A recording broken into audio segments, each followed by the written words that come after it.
Welcome to the Afters podcast on location at D6 at the Park Casino here in Vancouver, British Columbia, Canada.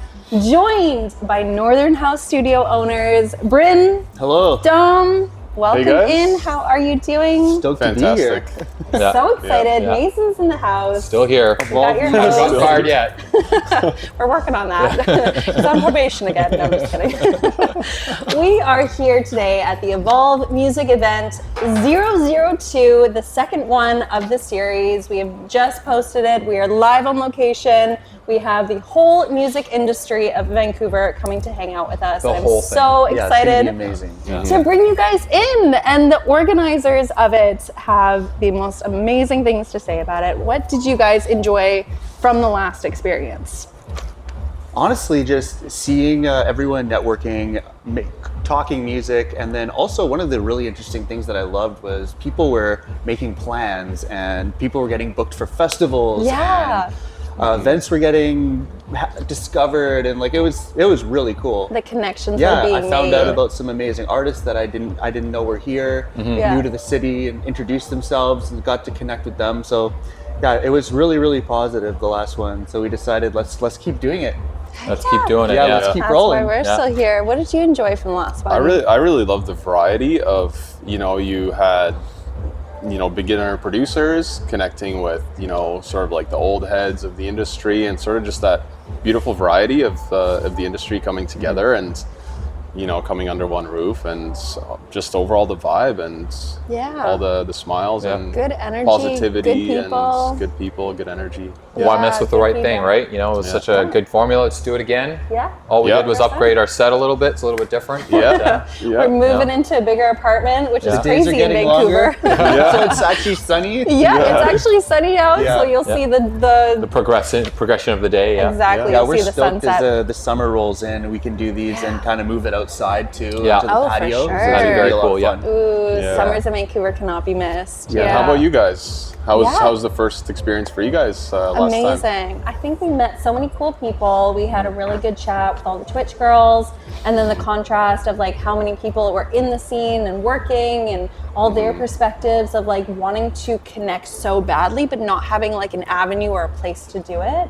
I think that's what really stood out for me. Yeah, for me it was a lot of what you said with just a lot of these new people we've never seen before, connecting with like people that were already established that we knew. We got to meet some people that were new to the scene for us, but not new to the scene necessarily.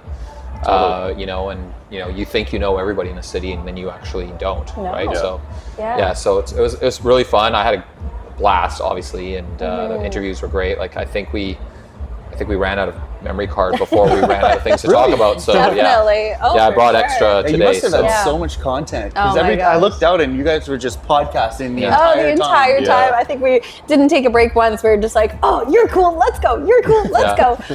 So I'm so excited to meet some new faces today and have some more great conversations. What are you guys looking forward to coming out of this one in the next stretch before the next one? What are you guys hoping to accomplish, bring in, connect people with? Who are you hoping to target, that sort of thing? Well, I think. Well, go ahead, please. I was gonna say the last one was in February, so we were coming out of the new year. I think everyone was shaking off the holidays and kind of getting back into the year, And this one, we're heading into spring, and the next one will be in 2 months. So I'm excited about asking people what their summer looks like, and getting to follow up with them in 2 months. We'll have maybe been to a festival by then, and some events will have happened, and we'll be able to kind of see how they went and get some reports and be like, how was your event? How did your festival go? That kind of thing. So I'm excited to find out tonight, and then kind of bring that into the next one and follow up, and we can keep building. Yeah, keep building that rapport, that relationship, keep on top of people. What about yourself? Well, I'm excited for our good friend Dan Turcotte from Monster Cat to do his keynote interview with you guys. So excited, stay tuned for that one. Which is a new concept, a new thing for this second Evolve music event. So that's a really cool thing, and I hope we get to continue to, have amazing guests moving forward. And Definitely. You never know who's going to pop up on the pod, so stay never know. tuned. That's right. Never know. Any big happenings or fun things going on at Northern House? Any updates, studio? How's everything doing? How's the home? Home how's the base? house? This is great. Yeah. We're, How's the our Thursday streams, house residency, which Dom heads up every single Thursday. Those are rolling along. We got some amazing guests in store for the summer. We're looking forward to the RX event, first of the series. That's right here at D6. Oh, and the ones that came before were legendary. Yeah. So that's so May good. 19th, right on this patio where we are. It's going to be a massive dance floor. So we're gearing up for that, getting the promotion going for that. So we're really excited to be part of it again this year. And just the summer festivals, and we can't wait. Yeah. Anything personally, DJ-wise, going on for you guys? Any cool gigs, shows, Song releases? What's going on? Well, for me personally, finishing up a song for a brand new label that's keeping hush hush for now. And You'll have to come back on the pod and sprinkle it. And then really excited for, well, I mean, this past weekend was pretty crazy, playing 3 gigs. Did you tell? How were they? Oh, they were amazing. Yeah? It was a lot of fun. Very cool. On Sunday, I was basically just a hermit, sleeping. Yeah, no doubt. But one thing I'm really excited for is to support Amtrak at Village Studios July 12th. Sick. One of my very favorite nice. producers ever. Yeah. So Wow, that's huge. Legends. Yeah. Also for the Wonky Town Festival that Bryn and I are both really playing excited. at. Very What's it nice. called? Wonky Town. Wonky Town. Town. By our boys at By Wonka the Donk. Wonka Donkers. Yeah. I'm super excited for that as well. Yeah. I've got a gig May 10th playing with Hannes Beiger, who's been a massive inspiration to me Amazing. throughout my career. So I'm so excited to play, and got a lot of new music I'm working on.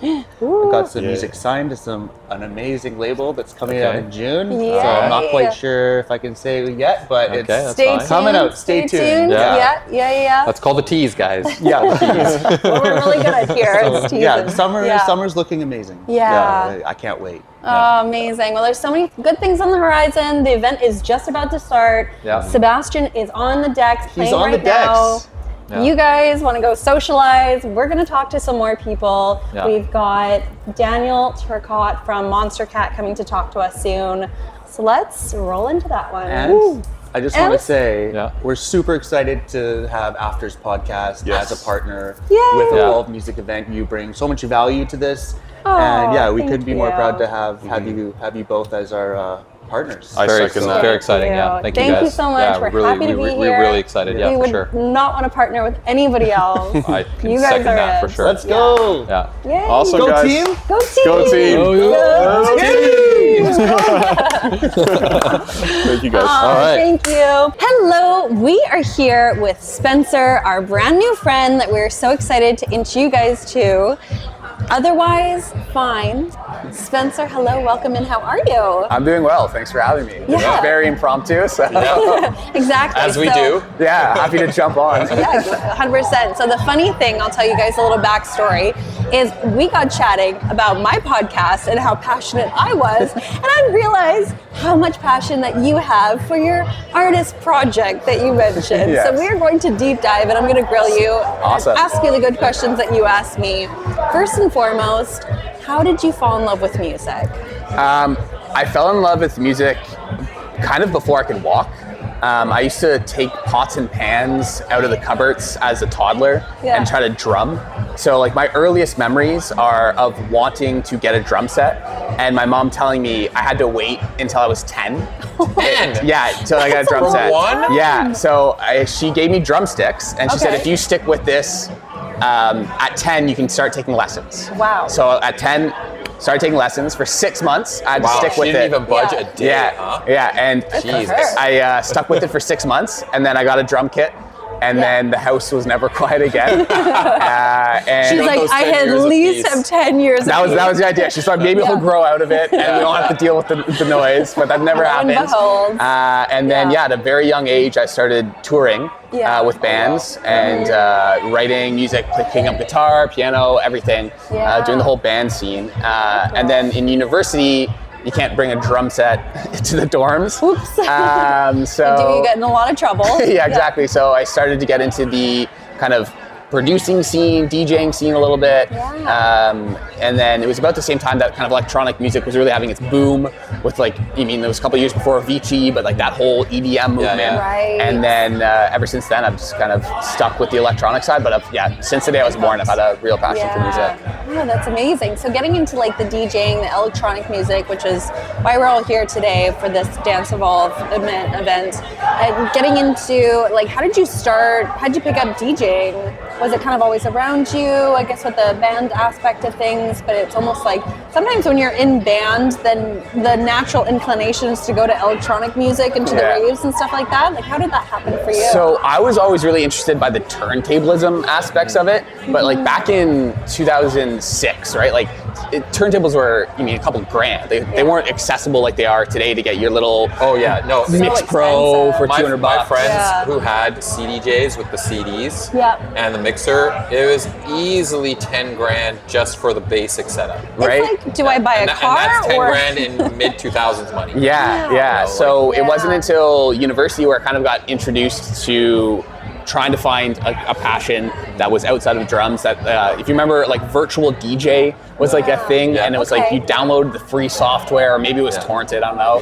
And then just for like dorm parties, I used to play like a G6 into into some like dead mouse, and so just like the really early just like mouse and keyboard. Nice party. Right. You know, and then it was that summer that I found out that MIDI controllers existed. It was like the very first $200 Mix Track Pro. So I started DJing, and this was like, all right, this is kind of a passion of beats and rhythms and music that I can put headphones on, not bother anyone. Got into the DJing, started DJing around like campus and all that, and then wanted to make edits because at that time electronic music didn't have vocals. So I wanted to play gigs at the campus bars, but you can't really play back then. You couldn't really play. I don't know, like Nas or like Steve Angelo, right? Right. So I would take that and mash it up with like Taylor Swift and do all of the popular pop stuff, right? And just to get gigs, and that kind of gave me the first inklings of like, how do I make a mashup, right? One track on another, and then that becomes, all right, well, how to make an edit? Like, how do I add my own drums? And then that just evolves into making your own music and then trying to find your own voice in that space. So cool. You're so passionate about it, and I can tell it lights you up so much. Were there ever moments that you're like, I don't know if this is for me, or like moments of challenge that you kind of work through as well? Yeah, so I think anyone who's ever spent 5 minutes in the music industry knows that it is difficult. It is toxic. It is, and I think that really speaks to how passionate anyone in the music industry is if they're still in it. You're still in it after all that. You're still here. Exactly.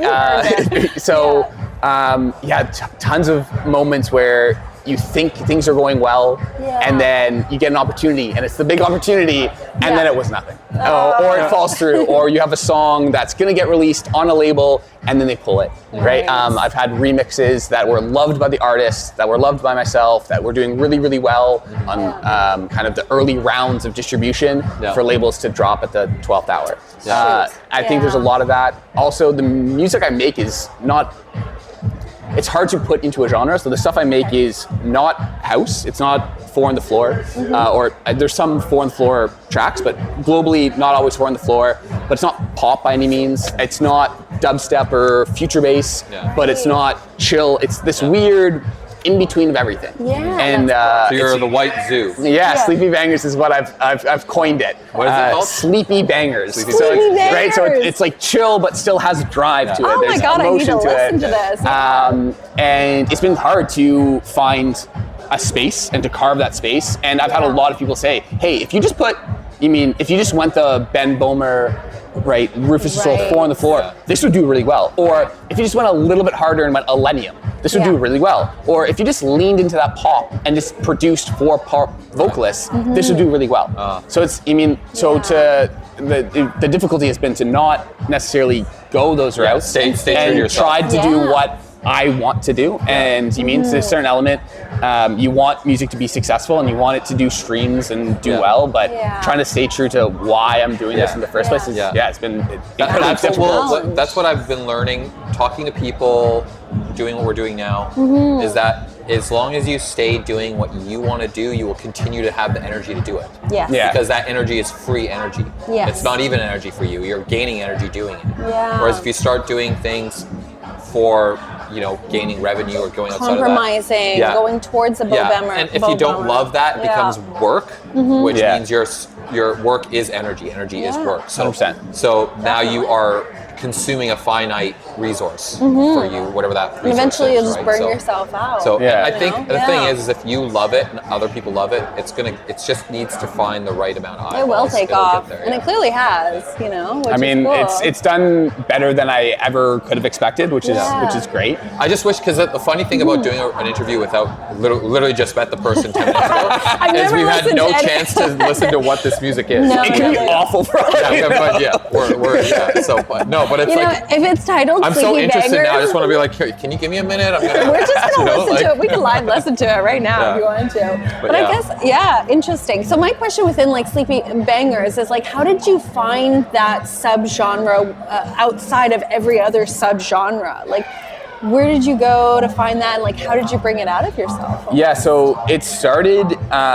Essentially. It's funny, Dan, who you're just speaking with. I remember a conversation we had back in the day, which was, if you want to make a project, it needs to be a project. Yeah. Because I used to make a techno song, and then I'd make a future-based song, and then I'd make an alt-J remix, and I was just making whatever. Because I was exploring. Create to create. Yeah, I was exploring production. I was doing a little bit of everything. And it wasn't until I moved to France in like 2018 that I started kind of creating a bunch of songs that had a through line. A through line of, hey, this could be its own project. And at that time, I was really inspired by like Bob Moses and like Odessa and Mr. Soul and kind of this fringe indie electronic. But I also listened to a ton of house and a ton of more traditional EDM or four on the floor. So there was all these elements that kind of had this through line through the project. And I think at the foundation of it was just trying to find something that aligned with all of these kind of influences at the same time, and that just so happened to be this kind of kitchen sink of music, and then I just kind of stuck with it, and it somehow became a little bit of my voice, which is kind of funny to say at this point now, to say like this is kind of the voice that I've come up with, but it's kind of just natural combination of influences without any intention to create something specific, right? I wouldn't say it's new by any means, but it was never the intention. It just was the combination of all these influences. This reminds me. I mean, cool. when I hear you talk about this really, it's just raising the alarm in my head that this sounds like Zoo, he's my favorite producer. Yeah. Zoo is genreless. Like, what's his genre? Who knows? What do you one call song's it? BPM doesn't even match the next song's BPM. But when you talk about like creating a project that's like, when you see his albums, they're all very cohesive. He's got like 5 of them now, or 4 of them now. And they're all very like, he starts with a theme or an idea, and then he builds upon that. And then each album is different from the next, but they all sound like him. Yeah. Like they have this through line of his voice being there, carrying everything and through. again, genreless, and like he DJs parties. Sometimes he does what he calls his blacklist sets. I don't know how familiar you are with Zoo, but I really like Zoo. His blacklist stuff is like all mostly tech house and progressive remixes of his tracks, along with other tech house and progressive songs as well. So like cool. like when he does a live set, he does like the whole performance, and again, it usually does it on an album set. The album has its own theme. The performance has its own theme. It's all very cohesive. The music all kind of fits together. So that all like rings that kind of bell in my head. Again, I wish I would have heard your music to even know if this makes any sense to compare it to. And have you back on. We'll talk about it more. So like for me, that's kind of what that alarm rings in my head. That makes me very interested. It's a very good and well-trodden path of like having a project, having a voice, having like that through line through of like developing from start, middle, and finish sort of thing. So I think that's almost like a little bit of key to success too. And like a lot of electronic music like is just like people make a track and then they make another track and then they make another track and they all there is a lot of just doing that, and that's fine. But then if you look at some of the huge artists of back in the day, like You know, if you the old Cascade or albums like or they know, would like develop those, like whole projects. Those albums are meant to be played almost together. Yeah, you know, in the songs go succession. so well together. Yeah. You know, or like even like a complete departure from that is like the Welcome Reality Nero album. You can play that album from front to back and it sounds like that is one journey. You know, it's one thing, and I feel like there's a huge creative value in that. And they all stuck to their true voice too, and I think that's really cool. Yeah. So I guess within your projects too, are you working on something right now that kind of has that full voice? Are you working on DJing out in person? Are you putting together something? Are you releasing anything soon? Yeah, so a little bit of everything. So the first is actually I have an EP that I had to shelf when I moved back from France. So I was living in France for 4 years, moved back to Canada, out here to BC, and all of the kind of finishing touches on that got put on hold with the move and setting up a new life. But that EP is like 90% done. Okay. And that has a kind of through-line project that is kind of a story concept, if you will, or at least hopefully fall this year. And then I have a more DJ-oriented or DJ-friendly EP that I'm working on with a label that I can't talk too much about, but it's in the works. I did some stuff for them. They were really pleased and wanted me to do a full-blown EP. So hopefully that should be before the end of the year. A couple collabs with some friends I've made along the way. Adam, ATTOM, he's like big in that kind of like chill electronic space. So we're working on a collab together. And then Blonde Maze, I did a remix for her recently, so I'm going out to New York in the summer to go write for her album. Wow. So hopefully a ton of new music by the end of the year. So much I'm so interested right now. And then I'd love to put together a live show. So kind of going back to this concept of album. So one of the things is I try not to fall into the trap of being necessarily categorized as a DJ because I'd like to think that the project is more than that, and that's not to be disparaging to DJing because I have such a love and passion for DJing. Of course. But the way I've always tried to describe the project is kind of acoustic songwriting with the textures and energy of electronic production. Is that so writing the songs has a fundamental kind of pop structure for a lot of it, mixed with the electronic elements.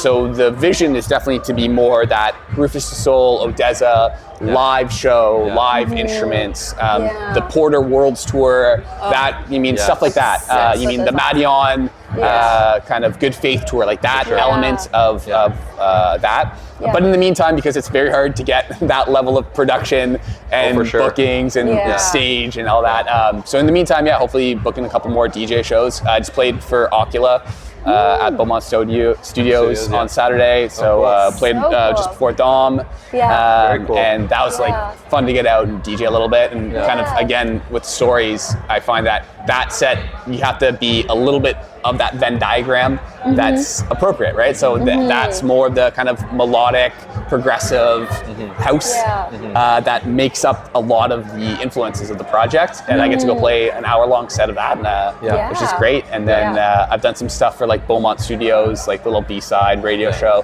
where I get to play a little bit more of like the kind of 130, almost like poppy house, like 33 Below. You mean that kind of almost UKG influenced speed house. I was gonna say speed garage. Speed garage. So a little bit more of the kind of other side of kind of whatever I want set. So hopefully some more of everything. That's amazing. So if you were to gate yourself 5 years into the future and look back at, the 5 years that have passed, what are some of the kind of things that you're working on, hoping for? Where would you like to be in that aspect of time? What has happened? I think 5 years down the line, it'd be great to be touring a live show. That's definitely from day one always been the vision of the project. Also, would like to get an album on vinyl. That's another, again, kind of old school, more songwriting element. I'd love to be able to have something that I'm kind of passionate and proud enough of to really put that on vinyl. And I think it's funny looking, this project's about 5 years old now. Looking back 5 years, I mean, the production was awful. I used to mix. I have a record. My second most popular record was mixed on Bose headphones. Oh yeah. It's got it's getting close to 2 million streams now. And it's the mix is awful. Because that's not reference. It's not reference audio at all. No, it's bad. But I mean, like at least. Like, I know the song's clear there. You can do it on that. Then you have so looking back, if I were to look back like 5 years and then look at the horrible mixing and hilarious production and 10 monthly listeners, I don't think I ever would have seen a point where I have, a couple of tracks with multiples of millions of streams. And Incredible. I've started to do some like mix and master work for like other big producers and stuff. New headphones, I assume. New headphones. And I think you can upgrade by now.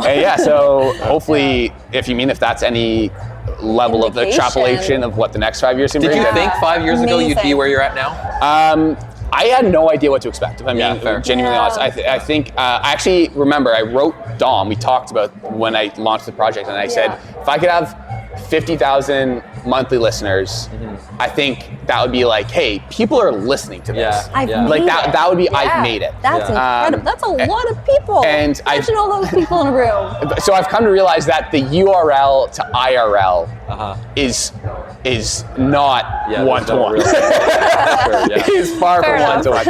And so, not to say that having that many monthly listeners isn't still something that I'm proud of. But I think it'd be also great to maybe see a little bit more of kind of a fan base, a little bit more name recognition. But that comes with time. So I never thought that I would get to the level I'm at now. So who knows what the next 5 years will bring. Next 5 years. What has been your most favorite part of this whole journey? I think, honestly, is having songs that I can look back on that have connected with other people on, and that I'm still proud of today. I think a lot of us that make music have that classic late night, this is the best thing I've ever made. Early morning, what did I do? And so I think having genuine moments of, I look at Shipwreck with like Emily Road, where it's like we became internet friends. We worked on the song together, and we're still internet friends. We talk on the phone, and that song's done really well, and I can still, what's been almost 3-4 years now, listen to that song and be like, damn, I still love this song. Not with music, but I know that feeling. So I think that there's a few songs like that being able to still be proud of years later and still look back on that moment to be like, wow, like I formed a genuine connection, and I've met people who genuinely enjoyed that song. Like it's easy for your friends to say, oh yeah, this is good, but to meet strangers that have said, oh, that's you, that still means so much to me. For sure. Just because, this is a passion project for me. If I wanted to make pop, you can do that, right? So it's funny. It's hard to talk to people that don't know electronic music and say, oh, I make music, and then they listen. They don't know if it's good or not. They don't know because they're listening to Katy Perry, right? They have no reference. For sure. So it's hard to talk to people sometimes because they just say, oh, that's nice, right? So to meet people that have a genuine connection of something that means so much to you, understand, feel the music. That's always meant a lot to me. Oh, that's amazing. Sweet. Well, you clearly create magic. We're going to go over and listen to it right now. I hope it's not disappointing. It's going to be incredible no matter what. Yeah, this could be really bad. I'm going to get out before you guys have a chance to listen. We'll just be sitting here, No, come back. It's incredible. And we will, I promise. No, it'll be great. But we'll have to bring you in the studio to talk more all about this because we don't have enough time now. Yeah, anytime. And thank you for being here. Thank you for chatting with us. Thanks for having me. Thanks for picking me up in the room. Make sure to go listen to Otherwise Fine, aka Spencer. We'll leave his link down below, and we'll keep chatting. Awesome. Chat away.